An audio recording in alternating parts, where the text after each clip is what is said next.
Welcome to my YouTube channel HR educational hub মৰমৰ ছাত্ৰ ছাত্ৰীসকল। আজিৰ এই ভিডিঅ'টোত আমি আলোচনা কৰিম বাক্সা জিলাৰ ছেকেণ্ড ইউনিট টেষ্টৰ জেনেৰেল ছায়েন্সৰ কুৱেশ্যন পেপাৰখন। ইয়াতে যিকেইটা কুৱেশ্যন আছে সেই কুৱেশ্যনবোৰ তোমালোকৰ প্ৰি বোৰ্ড এক্সামিনেশ্যন আৰু তোমালোকৰ মেট্ৰিক পৰীক্ষাৰ কাৰণেও খুবেই ইম্পৰ্টেণ্ট হয়। ইয়াতে বহুত ধুনীয়া ধুনীয়া কুৱেশ্যন আছে। তো আমি এই কুৱেশ্যনকেইটা 100% কনচেপ্টনৰ সৈতে আলোচনা কৰিম।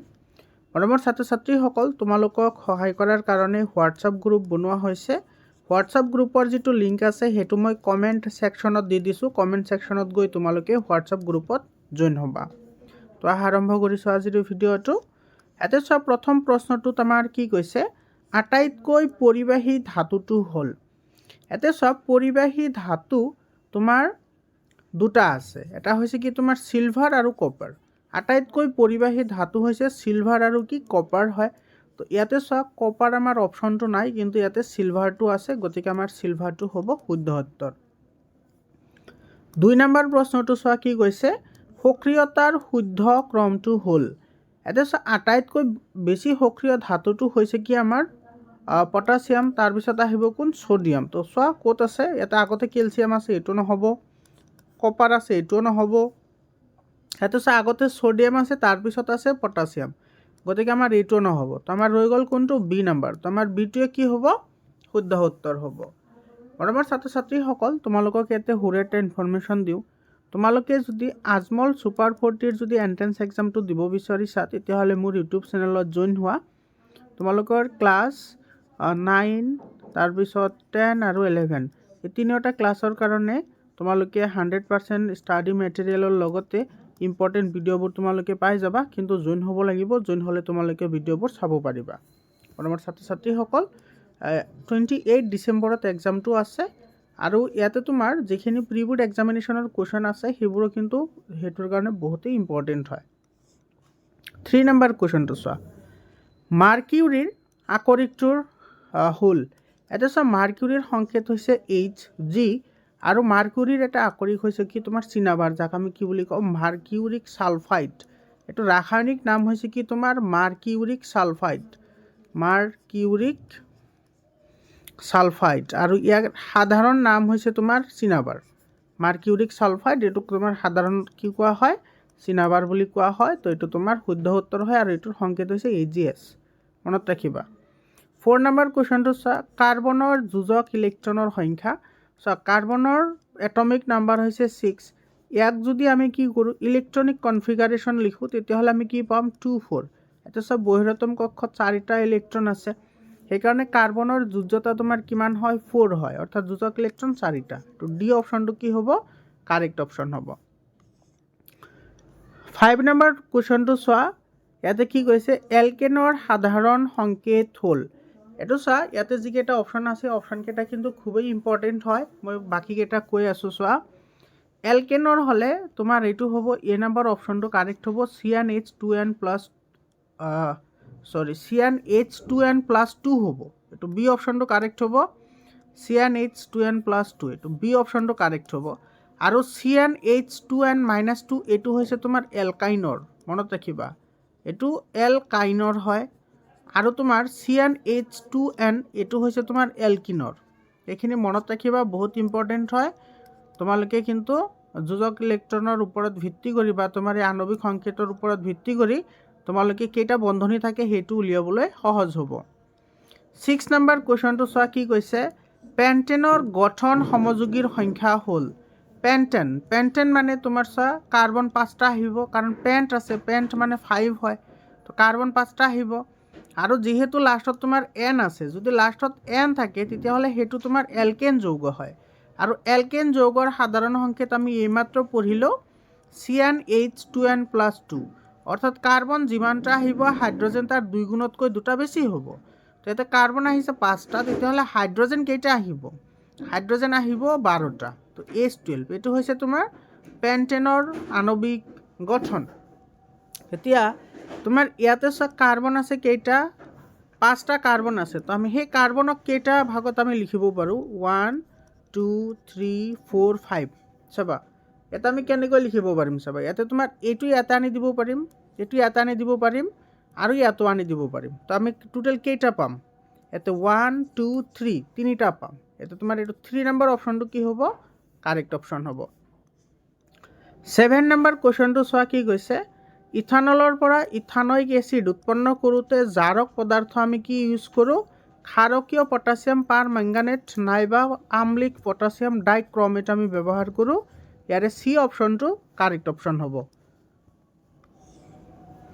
8 নম্বৰ কুৱেশ্যনটো চোৱা ক্লৰিনে সংপৃক্ত হাইড্ৰকাৰ্বনৰ লগত প্ৰতিস্থাপিত কৰিবলৈ আৱশ্যক হয় কিহৰ আৱশ্যক হয় ইয়াতে চোৱা ক্লৰিনৰ কথা কৈছে তো যিটো প্ৰতিস্থাপন বিক্ৰিয়া আছে সেই প্ৰতিস্থাপন বিক্ৰিয়া যিটো ক্লৰিনে তোমাৰ ৰিয়াকশ্যন কৰে সেইটো সদায় সূৰ্যৰ পোহৰৰ উপস্থিতিত বিক্ৰিয়াটো কৰে গতিকে আমাৰ ডি অপশ্যনটো কাৰেক্ট হ'ব এইটো তোমালোকৰ বুকত প্ৰতিস্থাপন বিক্ৰিয়াৰ যিটো এক্সাম্পল আছে সেই এক্সাম্পলৰ পৰা এই প্ৰশ্নটো দিছে তোমালোকে চাই ল'ব পাৰা চেপ্টাৰ নম্বৰ 4ৰ পৰা 9 নম্বৰ প্ৰশ্নটো চোৱা ইয়াতে কি কৈছে পুনৰ্জীৱন পদ্ধতিৰে তলৰ জীৱটো গঠিত হয় ইয়াতে পুনৰ্জীৱন মানে এনেকুৱা এটা পদ্ধতি হয় যিটো পদ্ধতিত দেহৰ অংশবোৰ তোমাৰ যদি ছিঙি বা ভাগি টুকুৰা হৈ যায় প্ৰত্যেকটো টুকুৰাৰ পৰা নতুন এটা জীৱৰ উৎপন্ন হয় সেইটোক পুনৰ্জীৱন বুলি কোৱা হয় আৰু তেনেকুৱা পদ্ধতি গ্ৰহণ কৰে কোনে প্লেনেৰিয়াই এই নম্বৰ অপশ্যনটো কাৰেক্ট হ'ব মনত ৰাখিবা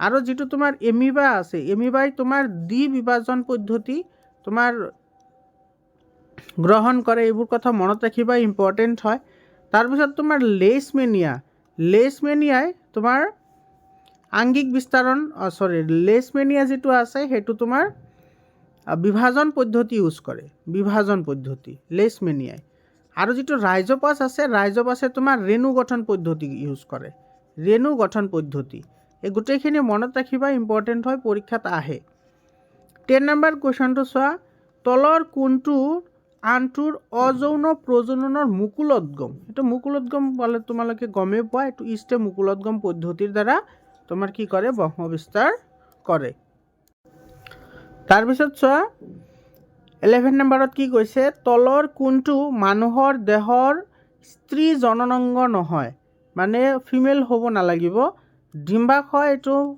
ফিমেলৰ হয় জৰায়ু ফিমেলৰ হয় ফেলোপিয়ান টিউব হয় কিন্তু শুক্ৰবাহী নলী এইটো অভিডাক্ট বুলি কোৱা হয় এইটো হৈছে কি তোমাৰ পুৰুষসকলৰ হয় তো সি অপশ্যন আমাৰ কাৰেক্ট হ'ব তাৰপিছত চোৱা বেক্টেৰিয়া লিখিছে এইটো বেক্টেৰিয়াৰ দ্বাৰা আক্ৰান্ত ৰোগ হ'ল এনেকুৱা ধৰণৰ প্ৰশ্ন কিন্তু বহুত ইম্পৰ্টেণ্ট হয় মেট্ৰিকত আহে লগতে আজমল ছুপাৰ 40টো আহে তাৰপিছত তোমালোকৰ প্ৰি বোৰ্ডতো ডেট টাইপ অফ কুৱেশ্যন আহিবই এইডছ বেমাৰটো ভাইৰাছৰ দ্বাৰা হয় মনত ৰাখিবা এইডছ বেমাৰ ভাইৰাছৰ দ্বাৰা হয় গনৰিয়াটো বেক্টেৰিয়াৰ দ্বাৰা হয় এইটো বেক্টেৰিয়াৰ দ্বাৰা হোৱা এটা বেমাৰ এইটো মনত ৰাখিবা এইটো বেক্টেৰিয়াৰ দ্বাৰা হোৱা বেমাৰ হয় এইটো বি অপশ্যনটো কাৰেক্ট হ'ব আৰু অৰ্শ যিটো বেমাৰ আছে অৰ্শ বেমাৰটো তোমাৰ এইটো পলুৰ দ্বাৰা হয় মনত ৰাখিবা পলু নহয় পেলুৰ দ্বাৰা হয় আৰু যিটো কুকুৰিকণা যিটো তোমাৰ নাইট ব্লাইণ্ডনেছ বুলি কোৱা হয় এইটো তোমাৰ ভিটামিনৰ অভাৱত হয় ভিটামিন এৰ অভাৱত কুকুৰিকণা বেমাৰ হয় এইটো ভিটামিনৰ অভাৱত হোৱা বেমাৰ তাৰপিছত চোৱা 13 নম্বৰ প্ৰশ্নটো ইম্পৰ্টেণ্ট প্ৰশ্ন হয় 1 কুলম্ব আদান হ'বলৈ প্ৰয়োজন হোৱা ইলেক্ট্ৰনৰ সংখ্যা উলিয়াব দিছে চাবা ইলেক্ট্ৰনৰ সংখ্যা নিৰ্ণয় কৰাৰ এটা ফৰ্মুলা হৈছে n = q/e হয়নে এতিয়া চোৱা n = q/e q মানে হৈছে আধান এটা আধানৰ মান দিয়া আছে 1 কুলম্ব এইটো 1 কুলম্ব আমাৰ দিয়া আছে আধানৰ মান আৰু ই মানে হৈছে ইলেক্ট্ৰনৰ সংখ্যা আমি জানো 1.6 × 10⁻⁻19 কুলম্ব এইটোত আমি জানো তো কুলম্ব আৰু কুলম্ব তোমাৰ কি যাব কেনসেল যাব আৰু এইটো 1 আৰু ইফালে আছে তোমাৰ কিমান 1.6 তেতে পইণ্ট যদি গুচাই দিয়া পইণ্টটো গুচাই দিয়াৰ লগে লগে ওপৰত তোমাৰ 10 আহিব তলত আহিব 16 আৰু বাকিখিনি এইখিনি আমি ওপৰত লিখি দিম এইটো 10⁻⁻ কি হ'ব ওপৰত গ'লে প্লাছ হৈ যাব এইটো হৈ যাব 19 এতিয়া তুমি এইখিনি ডিভাইড কৰিব লাগে এইখিনি যদি ডিভাইড কৰা তো এইটো 10ক 16 ডিভাইড কৰিব লাগে তো পইণ্ট দিলে কিমান আহি যাব 100 আহি যাব হয়নে তো 6 টাইম যাব 6 টাইমছ গ'লে 6 6 * 36 और 6 ইফালে 3 6 1 * 6 আৰু 3 9 96 হ'ল তো ইফালে থাকিব 4 এতে তুমি যদি আকৌ যদি পইণ্ট দিয়া তেতিয়াহ'লে এইটো কিমান আহি যাব 0 আহি যাব তো 40 হৈ গ'ল 40 হৈ গ'লে তোমাৰ ইয়াতে কিমান বাৰ যাব 2 টাইম যাব হয়নে 16 2 জাৰ 32, তো এইটো আমাৰ হৈ গ'ল। তো ইয়াতে আহিব কি তোমাৰ 0.62। এতিয়া তোমাৰ দুটা পইণ্ট ল'লে তোমাৰ হৈ যাব। ষ্টেণ্ডাৰ্ড ফৰ্মত লিখিব লাগে। ষ্টেণ্ডাৰ্ড ফৰ্মত লিখিবলৈ হ'লে এইটো এক ঘৰ পইণ্টটো তোমাৰ এটা ঘৰ আগুৱাই ল'ব লাগিব। তো 6.2 × 10⁻⁴ কি হ'ব, ইয়াৰ পৰা 0 এটা নোহোৱা হৈ যাব, কাৰণ ইয়াতে পইণ্ট এটা আমি আগুৱাই লৈ আহিলোঁ। তো 6.2 × 10⁻18 হ'ব। 6.2 × 10⁻18। আচ্ছা, ইয়াতে তোমাৰ ডাইৰেক্টলি 6 লিখিছে, এইটো আমাৰ কি হ'ব, এনচাৰ শুদ্ধ হ'ব। এ নম্বৰ অপশ্যনটো কাৰেক্ট অপশ্যন হ'ব। আৰু তুমি একেবাৰে শুদ্ধ কেলকুলেশ্যন কৰিলে এইটো 6.25 × 10⁻18 হয়। এইটো ইমানটা ইলেক্ট্ৰন লাগে। 14 নম্বৰ প্ৰশ্নটো চোৱা, ঘৰুৱা বৰ্তনীবিলাক দুৰ্ঘটনাৰ পৰা ৰক্ষা পাবলৈ ব্যৱহাৰ কৰা বস্তুবিধক আমি কি বুলি কওঁ? এইটো ফিউজ তাৰ বুলি কওঁ। ডি নম্বৰ অপশ্যনটো কাৰেক্ট অপশ্যন হয়। 15 নম্বৰটো চোৱা, ৰোধৰ এছআই একক কি? ৰোধৰ এছআই একক যিটো আৰ আছে সেইটো আমি ওম হয়। ৰোধৰ এছআই একক এইটো চি অপশ্যনটো কি হ'ব, কাৰেক্ট অপশ্যন হ'ব। 16 নম্বৰ প্ৰশ্নটো চোৱা, ৰোধৰ সমান্তৰাল আৰু শ্ৰেণীবদ্ধ সজ্জাত ভোল্ট মিটাৰটো সংযোগ কৰা হয়। এতিয়া চব ভোল্ট মিটাৰৰ কথা কৈছে, যিটো আমি ভিৰে লিখা হয়। এই ভিটো অৰ্থাৎ ভোল্ট মিটাৰটো সদায় সমান্তৰালকৈ সংযোগ কৰা হয়। এইটো সমান্তৰাল সংযোগেই হওক বা শ্ৰেণীবদ্ধ সংযোগেই হওক, আমাৰ ভোল্ট মিটাৰ সদায় সমান্তৰালকৈহে সংযোগ কৰা হয়। কাৰণ ভোল্ট মিটাৰৰ দ্বাৰা কি কৰা হয়, ভোল্টেজ জোখা হয়। আৰু ভোল্টেজ আমাৰ নিৰ্দিষ্ট এটা সঁজুলিৰ কাৰণে আমি জুখিব পাৰোঁ, নাইবা গোটেইখিনি কাৰণে আমি জুখিব পাৰোঁ। যদিও গোটেইখিনিৰ কাৰণে জুখিব লাগে বা পাৰ্ট পাৰ্ট জুখিব লাগে, সদায় এইটো সমান্তৰালকৈ কি কৰিব লাগিব, সংযোগ কৰিব লাগিব। মৰমৰ ছাত্ৰ ছাত্ৰীসকল, তোমালোকে মেট্ৰিকলৈকে কোনো ধৰণৰ চিন্তা কৰিব নালাগে।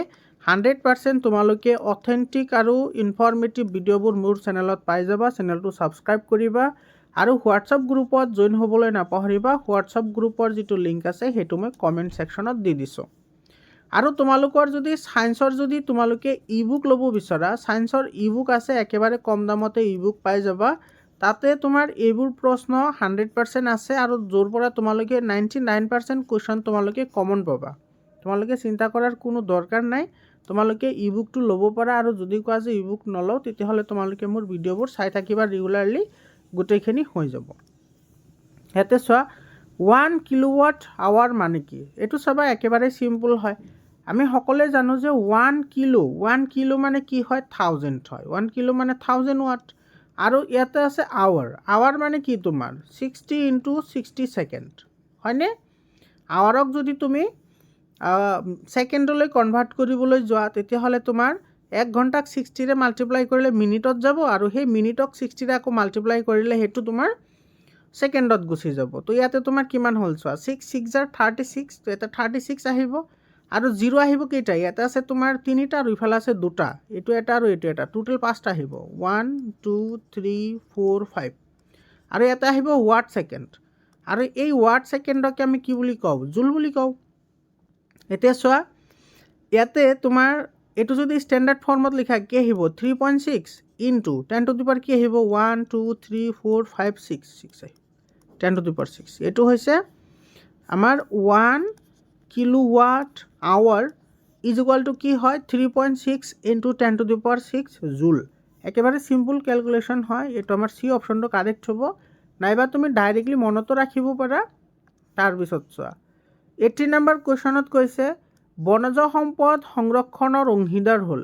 এতিয়া চাবা, সংৰক্ষণৰ অংশীদাৰ বুলি কৈছে, তো সংৰক্ষণৰ অংশীদাৰসকল সদায় বনাঞ্চলৰ ওচৰ চুবুৰীয়া মানুহ হয়। লগতে তোমাৰ যদি ভাল কামত যদি ব্যৱহাৰ কৰে, তেতিয়াহ'লে গভৰ্ণমেণ্টো হয়। কিন্তু নগৰৰ উদ্যোগপতি এইসকল বনাঞ্চল ধ্বংসৰ কাৰণে কি হয়, দায়ী হয়। আৰু খৰিকটীয়া এইসকলো। তোমালোকে কনফিউজ নহ'বা, চিম্পল একেবাৰে। বনজ সম্পদ সংৰক্ষণৰ লগত জড়িত ওচৰ চুবুৰীয়া মানুহ হয়। এ নম্বৰ অপশ্যনটো কাৰেক্ট অপশ্যন হয়। 19 নম্বৰ কুৱেশ্যনটো চা কি কৈছে, তলৰ কোনটো নদীবান্ধ নিৰ্মাণৰ সমস্যা নহয়? ইয়াতে নদীবান্ধ নিৰ্মাণৰ সমস্যাৰ কথা কৈছে। তো পানীৰ সমস্যাটো নদীবান্ধ নিৰ্মাণৰ দ্বাৰা আমি নিৰ্মূল কৰিব পাৰি, লগতে সমস্যা বঢ়াবও পাৰি, দুয়োটা হয়। অৰ্থনৈতিক সমস্যাটো হ'বই, পৰিৱেশৰ সমস্যাটো বহুত হ'ব, জৈৱ বৈচিত্ৰ্যত প্ৰভাৱ পেলায়। যিটো আমাৰ নদীবান্ধ আছে, বৃহৎ নদীবান্ধে জৈৱ বৈচিত্ৰ্যত প্ৰভাৱ পেলায়, তাৰমানে বহুত ডাঙৰ ক্ষতি কৰে পৰিৱেশৰ। কিন্তু নদীবান্ধৰ লগত ছ'চিয়েলৰ কোনো নিয়ম কানুনৰ লগত কোনো বাধা নাথাকে, অৰ্থাৎ সামাজিক কোনো সমস্যা নাথাকে। এইটো আমাৰ এ নাম্বাৰ অপশ্যনটো কি হ'ব, কাৰেক্ট অপশ্যন হ'ব। ইয়াতে কিন্তু এই প্ৰশ্নটো তোমাৰ ডিফাৰেণ্ট টাইপ অফ অপশ্যনত আহে। কিছুমানত আহে তোমাৰ পলিটিকেল ৰিজন আহে, কিছুমানত আহে এইটো আহে, কিছুমানৰ আছে তোমাৰ ৰীতি নীতি, সামাজিক ৰীতি নীতি, এনেকুৱা অপশ্যনত দি দিয়ে। গতিকে তোমালোকে চাই ল'বা, এলিমিনেশ্যন মেথড এপ্লাই কৰিবা, আৰামছে তোমালোকে পাৰিবা। 20 নম্বৰ কুৱেশ্যনত কি কৈছে চোৱা, তলৰ কোনটো বনজ সম্পদ হয়? বনজ সম্পদ, বনজ সম্পদ মানে যিবোৰ আমি বনৰ পৰা পাওঁ বা জংঘলৰ পৰা পাওঁ। তো বনজ সম্পদ বুলি ক'লে আমাৰ কি বুজায়? বন আৰু বন্যপ্ৰাণী বুজায়। তো এইটো আমাৰ এ নম্বৰ অপশ্যনটো কি হ'ব, কাৰেক্ট হ'ব। কয়লাটো তোমাৰ কি হয়? জীৱাশ্ম ইন্ধন হয়, পেট্ৰলো জীৱাশ্ম ইন্ধন হয়, আৰু পানী প্ৰাকৃতিক হয়। তো ইয়াতে তোমাৰ বনজ সম্পদ বুলি কৈছে, তো আমাৰ শুদ্ধ উত্তৰটো হ'ব এ নম্বৰ অপশ্যনটো কাৰেক্ট হ'ব। মৰমৰ ছাত্ৰ ছাত্ৰীসকল, এইখিনি আছিল MCQখিনি। আশা কৰিছোঁ তোমালোকে ভিডিঅ'টো প্ৰথমৰ পৰা শেষলৈকে চাইছা। তোমালোকৰ যদি ই বুক লাগে তেতিয়াহ'লে 7002824673 এইটো নম্বৰত তোমালোকে কণ্টেক্ট কৰিবা, তোমালোকে ই বুকখিনি আৰামছে পাই যাবা। মৰমৰ ছাত্ৰ ছাত্ৰীসকল, ইয়াৰ পিছত যিমানখিনি ইয়াতে তোমাৰ লং কুৱেশ্যন আছে, সেই লং কুৱেশ্যনকেইটা বহুতেই ইম্পৰ্টেণ্ট হয়। এনেকুৱা ধৰণৰ প্ৰশ্ন কিন্তু তোমালোকে প্ৰি বোৰ্ড এক্সামিনেশ্যনত পাবা। আৰু মোৰ ওচৰত যিবোৰ তোমাৰ ই বুক আছে, সেই ই বুকটো ল'লে তোমালোকে এইবোৰ আৰামছে কৰিব পাৰিবা, কোনো প্ৰব্লেম নাই। আৰু মোৰ চেনেলটো চাই থাকিবা, মই এইবোৰ কথা আলোচনা কৰিয়ে থাকোঁ ভিডিঅ'বোৰত, তোমালোকে পাই যাবা। আজিৰ কাৰণে এইখিনিয়ে, আকৌ লগ পাম বেলেগ এটা ভিডিঅ'লৈ। ধন্যবাদ।